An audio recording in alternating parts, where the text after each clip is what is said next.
EV9 TV తెలుగుకి స్వాగతం. ఈ రోజు ముఖ్యాంశాలు. సోషల్ మీడియాలో ప్రతిపక్ష నేత రాహుల్ గాంధీ మీద విష ప్రచారం చేస్తున్న వారి మీద కఠిన చర్యలు. ప్రతిపక్ష నేత ఎంపీ శ్రీ రాహుల్ గాంధీ గారి ఫేస్పై షూ సింబల్ పెట్ ఫేస్బుక్లో ప్రచారం చేస్తున్న వారిపై మరియు ఫేక్ న్యూస్ ప్రచారాలు చేస్తున్న మరి ప్రతిష్టను దిగజర్చేలా చేసే వారిపై చర్యలు తీసుకోవాలని మనవి.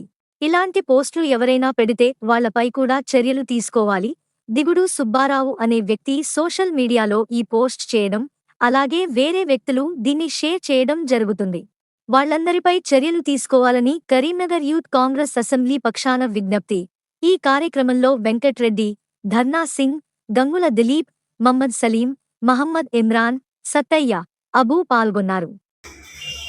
ఆ పోస్టులకు ఎవరెవరు షేర్ చేస్తున్నారు, ఎవరెవరు లైక్ చేస్తున్నారు వాళ్ళపై కూడా చర్యలు తీసుకోవాలని మనం కరీంనగర్ 1 టౌన్ సిఐ గారిని కోరడం జరిగింది.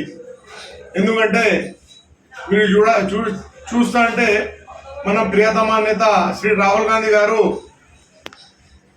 చేసిన ప్రశ్నలకు సమాధానం ఇవ్వలేక నరేంద్ర మోదీ ప్రభుత్వం ఇట్లా దుష్టు ప్రచారం ఫేస్బుక్లలో చేపడుతుంది. కాబట్టి మేము 1 టౌన్ సిఐ గారిని విజ్ఞప్తి చేసినాం, వాళ్ళపై కఠిన చర్యలు తీసుకోవాలి.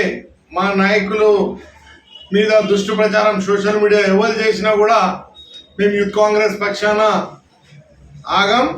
తప్పకుండా కరీంనగర్ యూత్ కాంగ్రెస్ అసెంబ్లీ పక్షాన ఇవాళ మేము ఒక రిప్రజెంటేషన్ ఇవ్వడం జరిగింది. నా పేరు అబ్దుల్ రహమాన్, నేను youth Congress president Karimnagar assembly. నాతో పాటు మా youth Congress Karimnagar assembly vice president Mohammed Kaleem, Venkatareddy, Gangula Dileep Kumar, Mohammed Imran, Abbu, Kanakayya, city Congress vice president Dharna Singh garu పాల్గొనడం జరిగింది.